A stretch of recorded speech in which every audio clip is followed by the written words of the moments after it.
Welcome, Sir Richard. I know this is not your first visit to Vancouver, but welcome back. Vancouver, as you know, is always sunny and it never rains. I'm trying my own bit of branding here. Well, it's always been sunny when I've been here. Anyway, I've been very lucky. It's just a lovely, welcoming city and beautiful environment. So great to be here. Does a brand have to be true to work?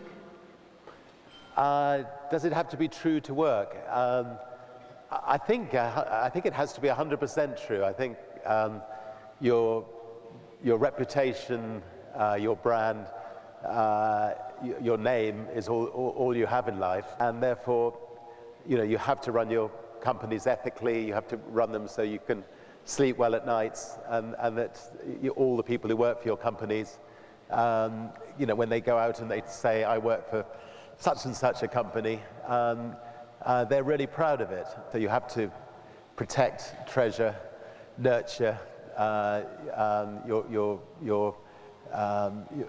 company, your companies, as if they're a human. I think, because it's really important. And so you hear everyone else describe your brand, which is one of the world's best known and most respected. How would you personally describe the brand? Well, Virgin is a challenging brand because we normally take on corporations much bigger than us. We like to get in there and shake them up by innovating, bringing in much better product, and because we're smaller in every sector that we go into, we're more nimble. We can move quicker. We have a lot of fun in what we're doing, so we don't take ourselves too seriously, and I think that's important in a brand. Obviously there are serious aspects, but in between those serious aspects, you can have a lot of fun. And I think if the company's having fun, then if your staff are having fun, they're really having a good time working for the company, and 80% of your time in life is spent at work, then the customers will have a good time. So we try to make sure it's a fun company. So and it's important to get good value for money as well. So it's important that people you create, if we're creating an airline, we'll maybe create the best first-class product in the world, and do lots of things the other airlines aren't doing, but we'll charge a business-class fare for it. So you just try to beat people's expectations in everything you do. And it's an interesting corporate structure, because what you've really done is, rather than be a company, for instance, a rail company that then has smaller subsidiaries that have something to do with rail, you go into quite disparate fields, but it's the brand that carries you and makes the connection. The brand that says, we're going to be disruptive, we're going to do it better, we're going to be interesting. Yeah, I think, in the early days when we, moved from being a record company to starting an airline, or from starting an airline to starting a mobile phone company, the press crucified us, and the headlines were, Branson's balloon finally going to burst, and what on earth is somebody doing, not sticking with their onions, and business schools say specialize in one area, don't diversify. But I just am a very inquisitive person, and I love learning about new things, and if I get frustrated, a lot of our businesses have come out of personal frustrations. If you take the airline, I was actually in Puerto Rico one day trying to get to the British Virgin Islands, and the American Airlines just didn't have enough passengers on the plane, so they decided to cancel the flight. And I had a beautiful lady waiting for me, and I was determined to get there that night, and the next flight was the next morning. So I went and, I didn't have much money. I was only 27, 28, but went to manage to charter a plane, got a blackboard, wrote $35 single fares, Virgin Airways I called it, walked around, managed to sell out with all the other people who were bumped, and we filled up our first plane. And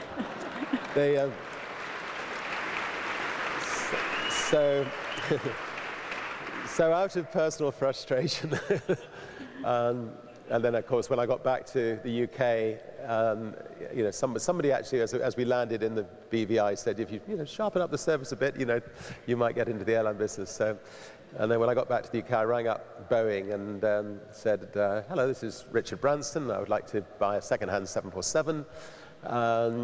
And they said, what's your company? I said, it's called Virgin. We have the Sex Pistols, we have the Rolling Stones, and anyway, they didn't put the phone down, and the guy was brave enough to say that, well, the only thing I remember he did say was that with a name like Virgin, I just hope your airline goes the whole way, but anyway. And of course... You got it. When you decided to take on BA, really, you found that business isn't always just playing nice. I mean, there were really a lot of dirty tricks involved, and I think that there was maybe an effort to put you out of business the way Freddie Laker went out of business. I mean, did you find that to be shocking?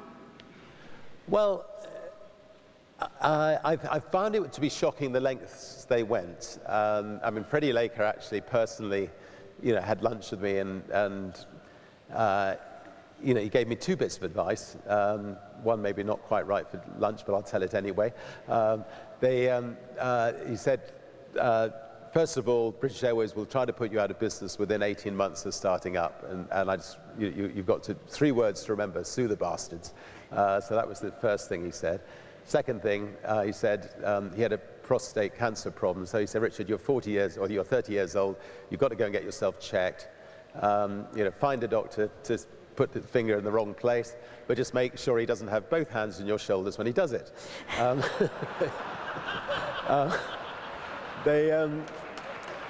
Sorry for the lunch, folks. Anyway, but anyway, he basically warned us that it would happen. It did happen, and they we suddenly found they were illegally accessing our computer information and telling our passengers, pretending to be from Virgin, telling our passengers that our flights were cancelled when they weren't, and switching people onto BA and going through our rubbish bins. And anyway, we ended up taking them to court and won a major court case against them, and that was a turning point for Virgin. I think if we hadn't won that court case, it would have been devastating. But the public there realised what was going on, and I think the lesson for small companies and for governments in particular, is big companies will obviously try to snuff out smaller companies, and that's what governments are there to do, is to protect competition, and make sure that the competition exists. And quite often governments are not that good at that, because they feel comfortable with the big airline, or the big oil company or whatever, and they know they're going to be around, and therefore they're not willing to challenge them in the way they should be challenged. You bring fun to everything, and even with the dirty tricks business, I just loved the story about when British Airways was, now I'm going to have to choose my words carefully here. You don't want to spoil the punchline. Which one is this? They were involved with the London Eye. Okay, I'll finish tell the story. So they were sponsoring the London Eye. So with your experience, what advice would you give a business that would really like to do something good in Africa, for instance? Where do you start? How do you go about it? Well, look, I recently wrote a book called Screw Business as Usual, and the idea behind the book is simply to say that in the past, people have thought, right, politicians, they do, politicians and social workers, they do the social side of life, and businessmen, they do the making the money business side of life. And I think that's a great mistake. I think what business leaders have got a lot of entrepreneurial skills that politicians and social workers don't necessarily have. Some of them obviously do have, but don't necessarily have. And if every single business could become a force for good, obviously they're already making a big difference to people's lives, but if on top of that, they could become a force for good. And maybe just, if it's a small business, adopt one local issue. Maybe, there's a homeless kids in the area or something like that. If you're a bigger company, adopt a national issue. And if you're an international company, adopt global issues. And then use your entrepreneurial skills, not just, to look at how to tackle issues in the same way that you use your entrepreneurial skills as to how to tackle business challenges. Virgin Unite, our foundation, we've looked at, prior to the invasion of Iraq by Britain and America, I was one amongst many people who thought it was the wrong decision, but obviously wanted to see Saddam Hussein disappear. So we contacted King Hussein, who knew Saddam Hussein. He said he'd be willing to discuss the idea of him maybe going and moving to another country, maybe Libya, and live his life out there. And then we got Nelson Mandela and Kofi Annan to agree to fly to see him and try to enable him to have a dignified exit. Sadly, the day the plane was due to leave Johannesburg, the bombing started, and the meeting never took place. But as a result of that, we decided that maybe if we could get the 12 wisest men and women in the world together as a group of elders, headed up by Nelson Mandela, that they could go into conflict regions and try to bang heads together and resolve conflicts. So, Nelson Mandela invited Kofi Annan and Archbishop Tutu and President Carter and Mary Robinson, and anyway, incredible group of people, and they now are trying to resolve conflicts around the world. And obviously Kofi Annan's having a really tough time on the Syrian front at the moment, but they've had some successes in places like Kenya and others. So there are two things I'd like to follow up with from what you've just said. The elders, this wise group of people who can perhaps, without worrying about partisan politics or national politics, be advisors or be the mediators or the voice around the world when we need it. Are you feeling that it's working? Are you disappointed with the amount of influence they have? No, I think it's gone. They've gone well. I mean, it's been up and running for about 4 or 5 years now. They've had, some. They certainly diverted, I think, a war in Kenya where after the elections the whole country was falling apart. They went there. They took the leader of the opposition and the president, and they took them away for 2 weeks, and they managed to persuade them to form a coalition government, and Kenya's been peaceful since. They're working hard on Sudan. They're working hard on Israel-Palestine problem. They've gone places which governments normally will not go. I mean, they've been to North Korea twice, and they're very much willing to go back again with the new president in North Korea, and they're willing to take on difficult challenges like that the governments are slightly more reticent to take on. And of course, we should know, and I'm sure most people do know, that you are a major funder and supporter of their work, because it couldn't be done without help from some financial sectors. The other thing was, you mentioned the Iraq War, and at the beginning of the Iraq War there was an issue of hostages, and you got involved with that situation very directly. Can you tell us the story? Yes, I mean, I was, as I mentioned earlier, I was fortunate to know King Hussein of Jordan, and I also fortunately knew that he knew Saddam Hussein. So I flew to Jordan and stayed with King Hussein for 3 or 4 days, and drafted a letter for him to send to Saddam Hussein, which he agreed to do, and he sent a messenger to Saddam Hussein asking if he would release the sort of 60 hostages that were slightly under the weather, and he agreed to do so, and so we only had two or three planes at the time, but we flew him on a Virgin Atlantic plane. Couldn't get any insurance because the last plane that had been in Baghdad had been blown up. So it was an interesting, quite eerie flight into Baghdad. The lights came on at the last minute. The airport's as big as Heathrow, but we were the only plane there. And Saddam Hussein came to the airport with the hostages, and fortunately let us have the hostages. And as we took off, it was one of the happiest moments, I think, of every single person on that plane's life. It was very, very exhilarating and very, very emotional. Quite a flight back. Yeah, that was exciting. Yeah. And so what's so interesting about what you've done is not just the financial support for good things, using your influence politically to try and make change in the world. And I know that you are very interested in drug policy and what's going on around the world. In fact, I think your son is working on a documentary as well. What do you think we're all doing wrong?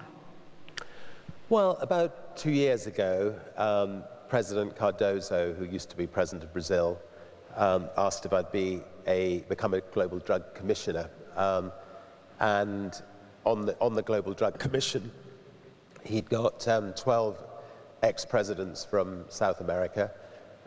He got Kofi Annan, he got Paul Volcker, George Shultz from America, the president of Greece, and quite a few other people. And I was the nominal businessman on it. And we spent the last 2 years looking at the war on drugs, and that's been going on since President Nixon started it 40 years ago. And it was obvious that the war on drugs has completely failed. So we then looked at whether there was a better approach to the war on drugs, and we looked at countries like Portugal, Switzerland, Germany. Portugal, 10 years ago, moved drugs from the ministry, the Home Office, I'm not quite sure what you call it in Canada, but anyway, from the ministry dealing with the police and prisons, etc., to the health department. And they announced that not one person who has a drug problem will ever go to prison again, and that drugs should be treated as a health problem, not a criminal problem. Now, in the last 10 years, as a result, the amount of people contracting HIV has dropped dramatically by well over 50%. The amount of people on heroin has dropped by well over 50%. I mean, if you're a heroin addict, they've got needle exchanges and places to go that the state will provide methadone throughout Portugal, so you don't have to then break and enter into people's homes to get your money in order to get your fix, which has dropped breaking and entering by about 90%, so massive benefit there. And with soft drugs, the usage amongst young people has dropped dramatically, and drugs as an issue in the country has dropped from being number 2 as the most important issue to about almost irrelevant, like number 17 or something. So what the Drug Commission is saying is to countries and states, please experiment with different approaches. Whatever happens, treat drugs as a health problem, not a criminal problem, because that is proven to work. And do not do what Canada's doing, which is sort of trying to tighten up in the punishment regime, which just does not work. When you had prohibition in America of alcohol, you had Al Capone. Now you've got the current drug policy. You've got 50,000 people being killed and beheaded in Mexico, and the horrendous consequences of the current policies. So would urge Canada to have a rethink. It's actually quite an historic week this week, and actually an historic day, because there's there's really the two commercial spaceship companies, and there's ourselves and Elon Musk, and Elon's. We've gone more for taking people into space. He's gone more for taking cargo into space, and today he's just docked it with the space station. So and so very, very, very exciting future, I think. And and I think both of us can do this for a fraction of the price of what governments take. I mean, every time NASA sent a spaceship up, it cost the American government $1.25 billion just every time they launched, and we're talking about, I mean, a fraction of that. So it's going to be a great future. And it's so wide open when you think about it. Companies are now starting to think about resources and how you could maybe take some of the resources that are up there in the various pieces in space and start to use them back on Earth. What did you think when you heard Newt Gingrich in one of the Republican debates say that he wanted to put a colony on the moon? Well, Stephen Hawkins, who's actually got a ticket on Virgin Galactic, he has argued very strongly that man must colonize another planet because, we owe it to the future of our species in case, some catastrophe happens to Earth, for mankind to live on if some catastrophe does happen. Hopefully Earth will then mend itself, so these people that have colonized another planet